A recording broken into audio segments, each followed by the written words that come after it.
이렇게 예를 들어서 마음이 아파요. 마음이 아프면 네. 보통 이제 영어 표현으로 뭐 broken heart 이렇게 쓰거든요. 네. 이거는 그냥 기본적인 표현인데 그 친구는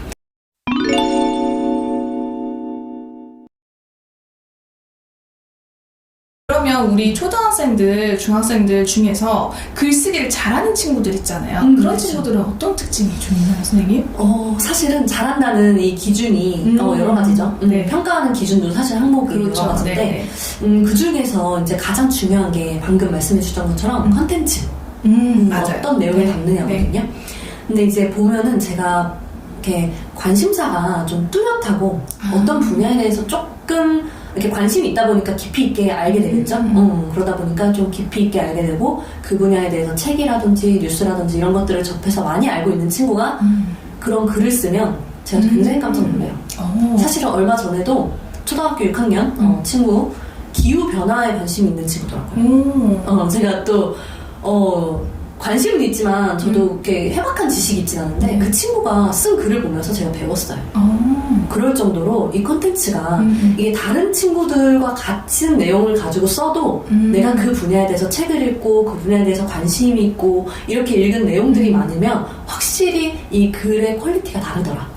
다른 친구들과 다른 내용이 담기고 네. 일률적으로 천편일률적으로 쓰는 그런 글쓰기들이 좀 있거든요. 그래서 좀 다른 내용들이 나올 수 있고 그러다 보면 이게 다르고 같이 있어요. 이게 다르고 같이 있는 게 결국 창의적인 거거든요. 그런 창의성들이 표현이 되는 거고 근데 이런 창의성들은 기본적으로 충분한 지식과 네. 많은 독서에 기반을 한다라고 보시면 좋을 것 같고 그리고 또 다양한 경험 뭐 짧게라도 어디 여행을 다녀든지 아니면 뭐 친구랑 이런 일이 있었다든지 이런 것들을 쓴 친구들 이런 것들에 대해서 고민해본 친구들은 이 글에 이런 것들이 묻어나요. 글의 예시에 그렇죠. 예, 맞아요. 그러다 보면 우리가 같은 주제를 가지고 같이 브레인스토밍을 해서 한 10명의 아이들이 글을 쭉 쓰거든요. 네. 근데 막상 결과물을 받아보면 어떤 아이의 글에는 되게 재밌고 진짜 이 정말 실생활에 밀접한 자신의 경험 이런 것들이 드러나면 이 글이 훨씬 더 풍부하고 그렇죠. 네, 정말 가치 있는 그런 글들이 되죠. 그래서 글을 잘 쓰는 친구들은 기본적으로 경험, 간접 경험, 직접 경험, 모국어로 책을 많이 읽고 어떠한 분야에 관심이 있고 이런 것들이 이제 글쓰기에도 묻어나더라. 그리고 이제 이게 컨텐츠적인 부분이라면 사실 어휘적인 영역도 사실 글쓰기에서 굉장히 중요해요. 어휘나 표현 같은 것들. 그렇죠. 네. 근데 우리가 흔히 보면 이제 영어 책을 많이 읽으면 아무래도 자연스럽게 접하는 어휘라든지 표현들이 많으니까 도움이 돼요. 근데 이거는 너무나 당연한 거고 사실은 저는 이제 더 놀라는 게 한글책을 많이 읽는 아이들이 한글책을 많이 읽는 아이들이 영어 글쓰기에도 나타나요. 예를 들어서 네. 제가 이제 가르치는 학생들 중에서 이렇게 책을 많이 읽고 좀 약간 엉뚱하고 기발한 그런 친구들이 있어요. 보면은 이렇게 예를 들어서 마음이 아파요. 마음이 아프면 네. 보통 이제 영어 표현으로 뭐 broken heart 이렇게 쓰거든요. 네. 이거는 그냥 기본적인 표현인데 그 친구는 frozen heart. 그래서 뭔가 내가 그 심장을 얼어버렸다. 그리고 어떤 attitude야? icy attitude. 얼음장 같은 태도. 이런 식으로 이게 사실은 제가 알려준 게 아니거든요. 네, 물론 네. 그 영어 단어야 기본적인 거니까 네, 그렇긴 네. 한데 이거를 떠올리고 생각해서 내가 영어로 쓴다는 거는 기본적으로 그런 어떤 문학적인 감수성 이런 것들이 모국어에서 기반해서 오는 거예요. 사실 제가 지도를 할 때도 네. 그런 것들을 알려주진 않거든요. 자, 이런 식으로 쓰는 거야 라는 건 아닌데 어떤 방식으로 영어 글쓰기를 쓰는지 알려주면 아이들마다 본인들의 그런 표현들이 달라지는데 그런 것들이 한국어에서 영향을 많이 받는구나 네. 라는 모국어에서 영향을 받는구나 이런 생각이 들고 그리고 또 이제 성향 부분도 있어요.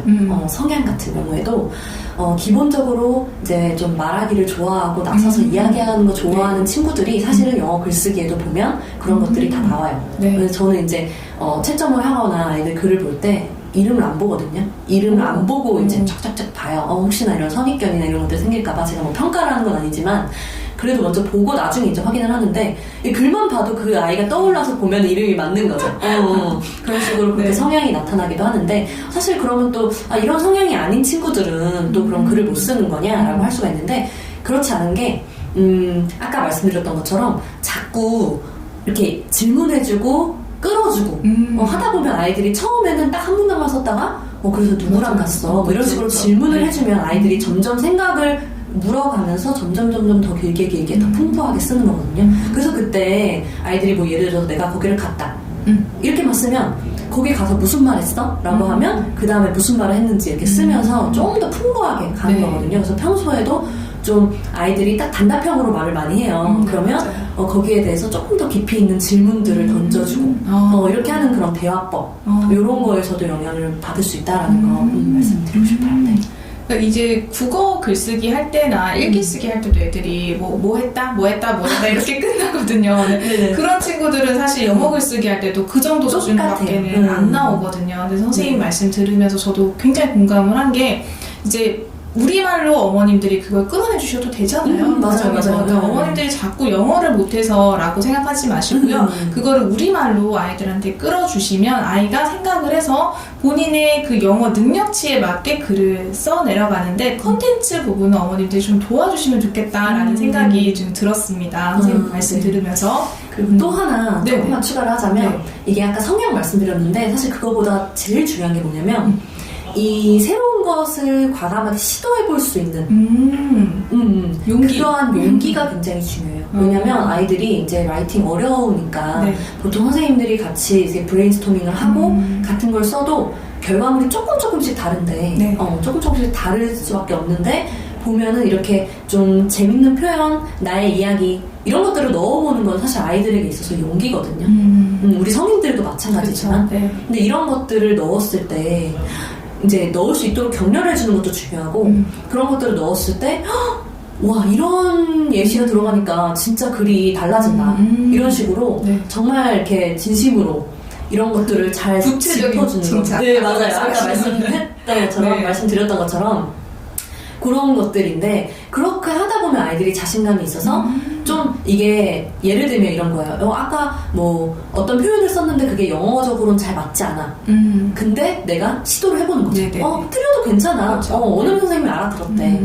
그리고 실제로 그런 것들을 이렇게 보면서 원어민 선생님조차도 이런 표현 되게 신기하다. 신선하다. 신선하다. 그렇죠. 네. 나는 이런 거 들어본 적이 없는데 네. 이렇게 조합할 수가 있구나. 라는 건데 그렇게 던져볼 수 있는 것 자체가 좀 용기이기 때문에 평소에 좀 그런 격려를 좀 받고 그리고 이상해도 괜찮아. 실패해도 괜찮아. 약간 이런 부분들이 좀 필요한 것 같아요.